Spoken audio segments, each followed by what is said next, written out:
মৰমৰ ছাত্ৰ ছাত্ৰীসকল, আজি আমি ক্লাছ 3ৰ ইংৰাজী বিষয়ৰ যিখন সম্ভাব্য প্ৰশ্নকাকত, এই প্ৰশ্নকাকতখন আজি আমি আলোচনা কৰিম।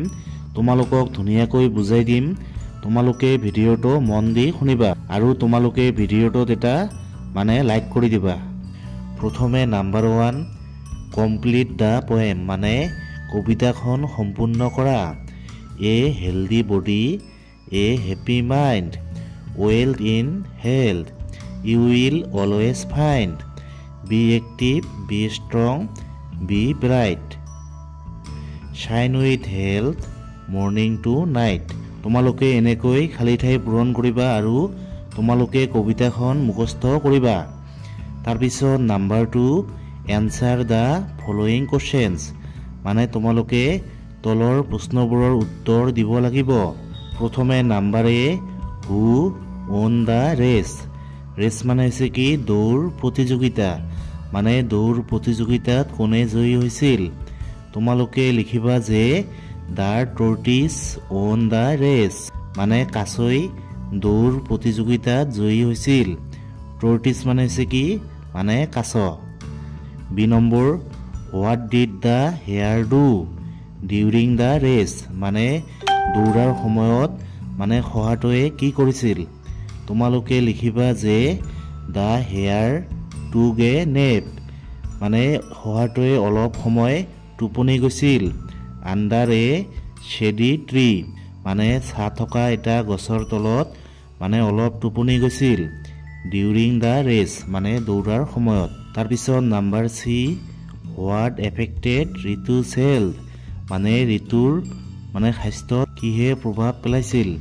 তোমালোকে লিখিবা যে over use of the mobile phone affected Ritu's health, ঋতুৱে যে মোবাইল ফোনটো অভাৰ ইউজ কৰিছিল, অধিক পৰিমাণে ব্যৱহাৰ কৰিছিল, এইটোৱে ঋতুৰ স্বাস্থ্যত প্ৰভাৱ পেলাইছিল। তাৰপিছত number D, how did Ritu spend his leisure time. Leisure হৈছে জিৰণি আৰু টাইম হৈছে সময়, ঋতুৱে তেওঁৰ জিৰণিৰ সময় কেনেকৈ কটাইছিল? তোমালোকে এই প্ৰশ্নৰ উত্তৰটো লিখিবা যে Ritu spend his leisure time, ঋতুৱে তেওঁৰ জিৰণিৰ সময় কটাইছিল প্লেয়িং গেমছ, গেম খেলি, এণ্ড ৱাচিং ভিডিঅ'ছ, আৰু ভিডিঅ' চাই, অন হিজ ফোন, তেওঁৰ ফোনত। তাৰপিছত number E, why did the hare think, শহাটোৱে কিয় ভাবিছিল that he would win the race, যে তেওঁ দৌৰ প্ৰতিযোগিতাত জয়ী হ'ব পাৰিব? তোমালোকে এই প্ৰশ্নৰ উত্তৰটো লিখিবা যে দ্য হেয়াৰ ৱাজ ছুইফ্ট, শহা কি আছিল? শহাটো বেগী আছিল, শহাটো খুব জোৰেৰে দৌৰিব পাৰিছিল। চ' দ্য হেয়াৰ থট, সেইকাৰণে শহাটোৱে ভাবিছিল that he would win the race, তেওঁ দৌৰ প্ৰতিযোগিতাত জয়ী হ'ব পাৰিব। তাৰপিছত number F, what did Ritu say to his mother one day, এদিনাখন ঋতুৱে তেওঁৰ মাকক কি কৈছিল?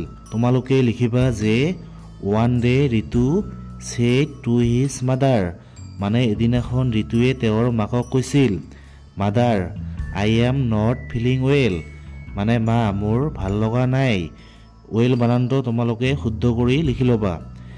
আই feel sleepy all the time, মোৰ সকলো সময়তে কি হয়? টোপনি আহে।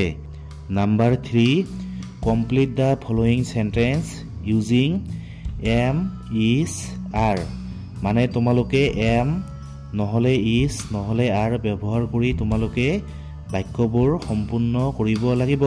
প্ৰথমে এ নম্বৰ, আই ডেভ ৰিডিং, তোমালোকে লিখিবা যে আই এম ৰিডিং, মই পঢ়ি আছোঁ। আইৰ লগত কি হয়? আইৰ লগত এম বহে। তাৰপিছত শ্বি ইজ প্লেয়িং, তাই খেলি আছে। শ্বীৰ লগত কি হয়? শ্বীৰ লগত সদায় ইজ বহে। তাৰপিছত C number, we are singing. Singing হৈছে কি? গান গাই থকা, আমি গান গাই আছোঁ। তাৰপিছত ডি নম্বৰ, দে আৰ ছুইমিং, মানে সিহঁতে সাঁতুৰি আছে দেৰিৰ লগত কি হয় দেৰিৰ লগত মানে সকলো সময়তে আৰ বহে তাৰ পিছত number 4 rearrange the jumbled letters to make meaningful words মানে তোমালোকে এই আখৰবিলাক ঠিক কৰি লিখি এটা অৰ্থপূৰ্ণ শব্দ মানে বনাব লাগিব প্ৰথমটো যদি আমি ঠিক কৰি লিখো তেনেহলে কি হ'ব কম্পিউটাৰ তাৰ পিছতটো কি হ'ব মোবাইল তাৰ পিছতটো ৰেডিঅ' তাৰ পিছতটো কি হ'ব টেলিফোন তোমালোকে এই বানানবিলাক মানে মুখস্থ কৰিবা তাৰ পিছত number 5 put question mark or full stop at the end of the sentence মানে তোমালোকে বাক্যবোৰৰ শেষত হয় ফুল ষ্টপ নহলে কোৱেশ্চন মাৰ্ক বহাব লাগিব প্ৰথমে A number my name is Annie মানে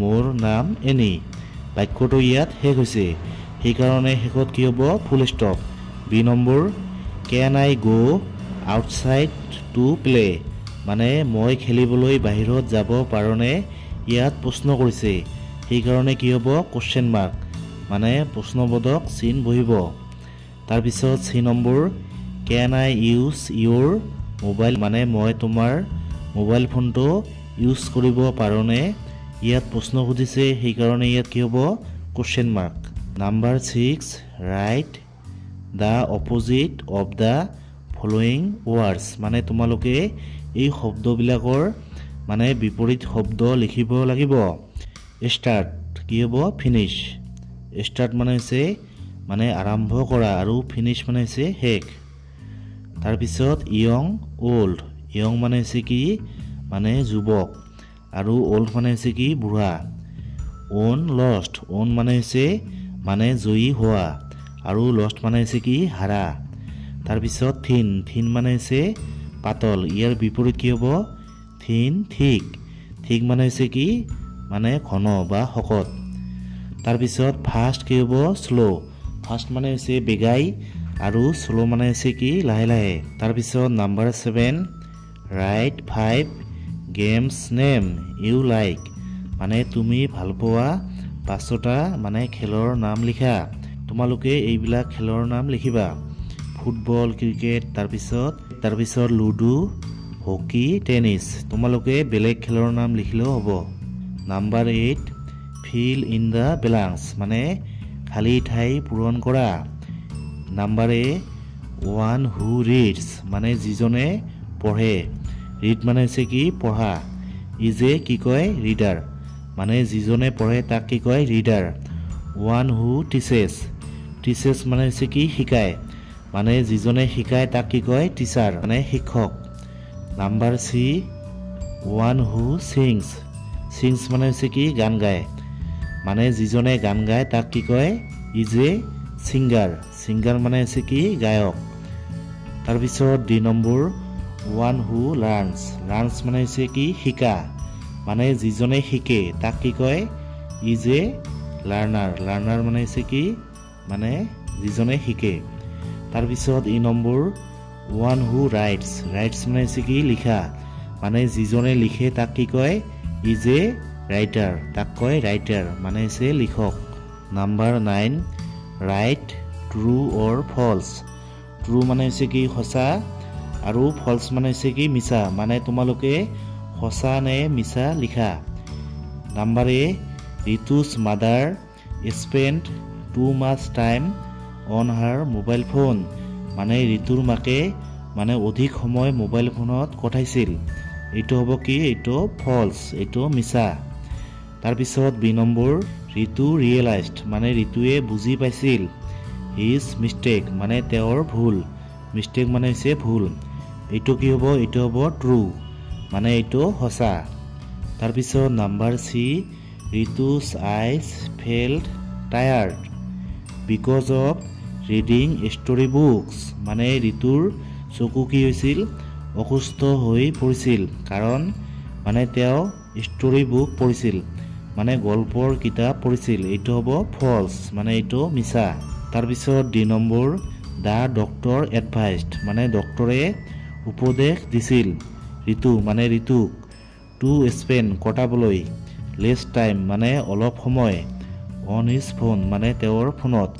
এইটো হ'ব কি ট্ৰু এইটো সঁচা তাৰপিছত E number Ritu did not play with his friends friends মানে হৈছে কি বন্ধু মানে ঋতুৱে তেওঁৰ বন্ধুৰ সৈতে মানে খেলা নাছিল বিকজ মানে কাৰণ he was on his phone কাৰণ তেওঁ তেওঁৰ ফোনত ব্যস্ত আছিল এইটো কি হ'ব এইটো হ'ব ট্ৰু এইটো সঁচা মৰমৰ ছাত্ৰ ছাত্ৰীসকল তোমালোকে ভিডিঅ'টো মানে 2-3 বাৰ চাবা এবাৰ চালে কিন্তু তোমালোকে একো বুজি নাপাবা তোমালোকে 2-3 বাৰ চাবা তেতিয়াহে তোমালোকৰ কথাবোৰ মনত থাকিব